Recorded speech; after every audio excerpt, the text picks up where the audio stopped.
नमस्कार प्रिय दर्शकों, मैं आचार्य अरुण शास्त्री आज के इस कार्यक्रम में सभी दर्शकों का बहुत बहुत स्वागत करता हूं। आज हम चर्चा करने वाले हैं पितृदोष के बारे में। पितृदोष क्या होता है? देखिए, सभी लोग जानते हैं कि जिसके ऊपर पितरों की कृपा होती है वह व्यक्ति हरदम तरक्की की ओर बढ़ता रहता है। अगर आपसे आपके पितृ नाराज हैं तो आपके बनते बनते काम बिगड़ेंगे।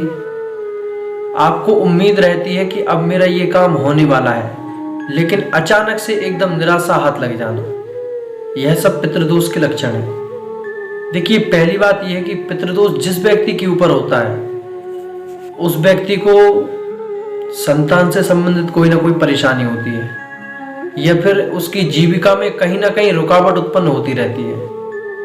आज हम जानेंगे कि पितृदोष शमन कैसे हो। देखिए, सबसे पहले तो हमें ये जानना चाहिए कि पितृदोष वास्तव में है क्या।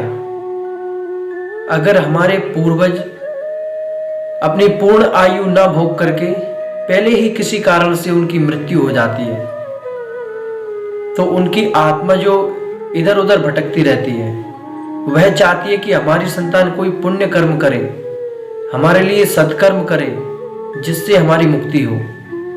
कभी कभी ऐसा होता है कि किसी व्यक्ति की पूर्ण आयु नहीं हो पाती, लेकिन सभी के ऊपर देखिए, भले ही पितृ हमारे स्वर्ग में हो लेकिन पितरों का आशीर्वाद से ही व्यक्ति फलता फूलता है, उनकी कृपा से बहुत कुछ होता है। तो आइए जानते हैं पितृदोष वास्तव में क्या होता है और इसके क्या उपाय हैं जिससे कि हम थोड़ी राहत मिले हमें। अगर अभी तक आपने हमारे YouTube चैनल को सब्सक्राइब नहीं किया तो सब्सक्राइब कर लें ताकि ऐसे ज्ञानवर्धक कार्यक्रम आप तक पहुंचते रहें।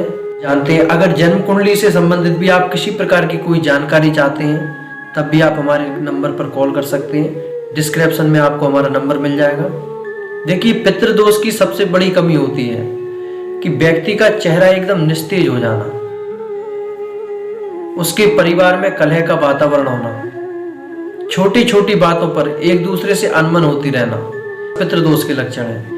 अगर किसी भी व्यक्ति पर पितृदोष है, वह नौकरी कर रहा है, वहां पर भी उसकी जितनी प्रगति होनी चाहिए उसका प्रमोशन उतना हो नहीं पाता, वह उतनी तरक्की नहीं कर पाता जितनी उसे करना चाहिए। वह स्वयं जानता है कि मेरी योग्यता इससे भी कई अधिक ज्यादा है, लेकिन इसके बाद भी वह उस पद पर नहीं पहुंच पा रहा है। तो इसका मतलब कहीं ना कहीं पितृदोष है, उससे अपने पितृ नाराज है। तो आइए अब हम जानते हैं कि पितृदोष से मुक्ति किस तरह से मिले। देखिए, जो पितृपक्ष होता है, पितृपक्ष में अमावस्या आती है।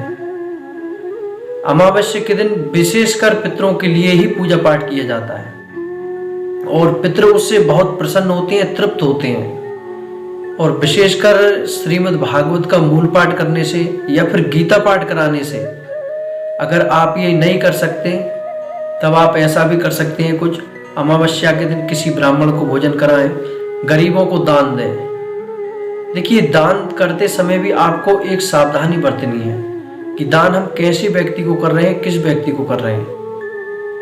क्योंकि शास्त्र कहते हैं अदत्य दानाच्च भवेत् दरिद्रो, दरिद्र भावात् प्रकरोति पापम, पापान प्रभावात् नरकम प्रयान्ति, पुनर्दरिद्रः पुनरेव पापी।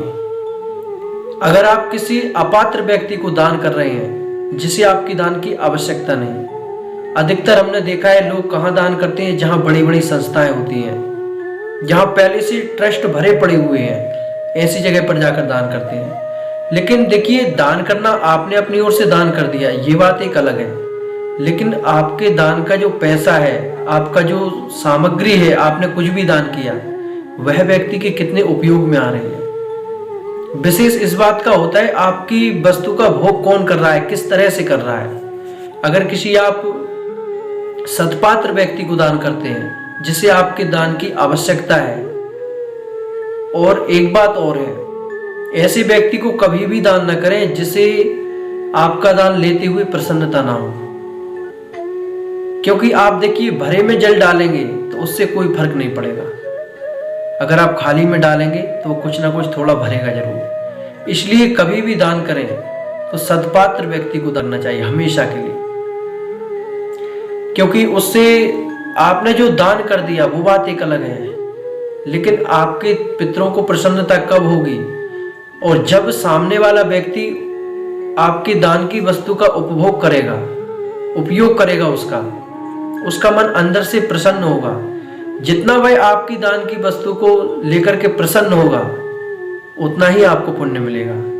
इस तरह से दान हमें करना चाहिए, क्योंकि लोग अक्सर ये भूल कर जाते हैं। तो अमावस्या के दिन अगर आप अपने पितरों के निमित्त दान करते हैं, गाय को हरा चारा खिलाते हैं, अगर आप कर्ज से जूझ रहे हैं, फिर आप प्रत्येक अमावस्या को गाय को पालक खिलाएं। अगर आप ऐसा नित्य 11 अमावस्या को करते हैं, तब आपको अवश्य ही कर्ज से मुक्ति मिलेगी, कितना भी बड़ा चाहे कर्ज हो। इस तरह से अगर आप अपने पितरों के निमित्त करते हैं अमावस्या के दिन कोई भी उपाय, लेकिन आपको पितरों के निमित्त संकल्प करके करना होगा। ऐसा अगर आप करते हैं तो अवश्य आपको पितृदोष से मुक्ति मिलेगी, शांति मिलेगी।